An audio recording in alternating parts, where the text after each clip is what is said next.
Welcome to the channel. My name is Matthias. Today we're going to do a complete ranking of Incubus's discography. In this first video, we're going to do the main studio albums and EPs, and then I'm going to do a second one with all their live stuff and side projects.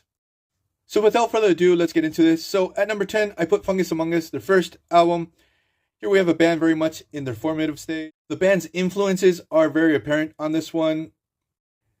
Now you can tell that they're very talented musicians, but they still have a long ways to go as songwriters. Also, their lead singer, Brandon Boyd, really has to develop his voice still. So at number 9, we have Trust Fall Side B, which I really like. I just have it low on the list because it's an EP. It's pretty short.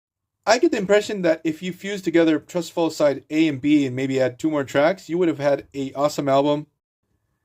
I'm not sure why they split them up. The thing is, this one is more mellow compared to the first one. It's more inspired by 80s pop music too.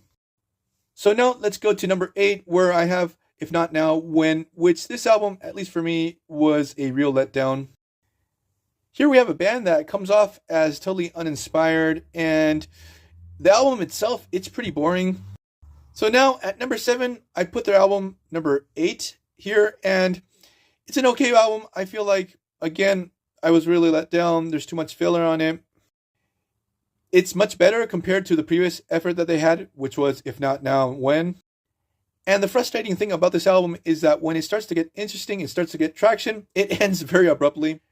Now at number 6, I put Trust Fall Side A. That I like this one more compared to Side B because it's more energetic. The songs rock a little bit more harder. It got me really pumped with Incubus. It got me back into the fold because I sort of dropped off with this band after If Not Now, When. So let's jump to number 5, where we have S.C.I.E.N.C.E, that it's their new metal album. This is the one that rocks the hardest. I discovered this band during this time. Still to this day, I remember the first time I heard Incubus. I heard this album in the car of one of my friends in the parking lot of a McDonald's. I was very, very impressed, especially with the slap bass lines that we get with Dirk Lance. I'm a bass player, so the band had me hook, line, and sinker from that moment on. The album does lack a little bit of focus, but who cares? It's super heavy. It's very enjoyable. So let's get to number 4, where we have Light Grenades, where I feel like they were able to summarize and concentrate all the good ideas that they had on their previous album, A Crow Left to Their Murder.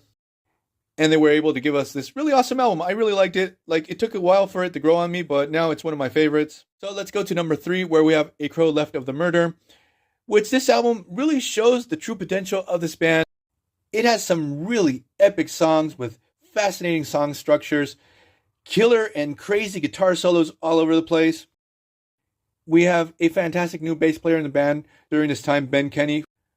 Now, even though this album has some of the best songs ever within the Incubus catalog on it, it would have been number 1, but it has a couple fillers that I find to be pretty unbearable on this album. Sadly, it doesn't reach the solid gold status that the next 2 albums are going to have.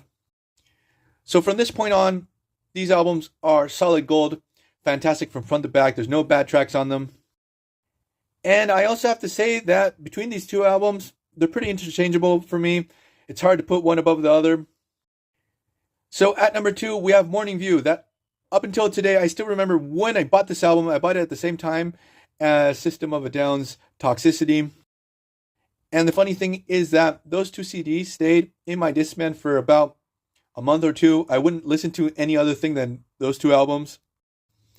I freaking love them. Both of those productions, I feel like they're lightning in a jar. Now, in the case of Morning View, I really love the vibe the album has, that overall feeling and the mix to the album. Now, very recently, they have re-recorded this album, and it's pretty interesting. They have reworked a couple of the songs and added stuff here and there. But Brandon Boyd's voice, man, it doesn't sound great on that project. Also for me, I feel like Morning View, it's pretty accessible, and if you want to get someone to listen to Incubus, this is a great album to get on board. So at number 1, we have Make Yourself, and again, this one's fantastic from front to back. It's heavier than Morning View, but the big merit for me with this album is that this was one of the first albums that got me to pick up the guitar and learn how to play these songs. Like, I'm a bass player, but this album inspired me to learn how to play guitar, so that's pretty cool. A lot of these songs are very fun to play, even though they do have this. But this album really shows how, from S.C.I.E.N.C.E to this one, they've grown as songwriters. And every time I listen to this album, it just puts a smile on my face. So I'm going to leave this video here. I hope you guys liked it. See you guys next time. Bye.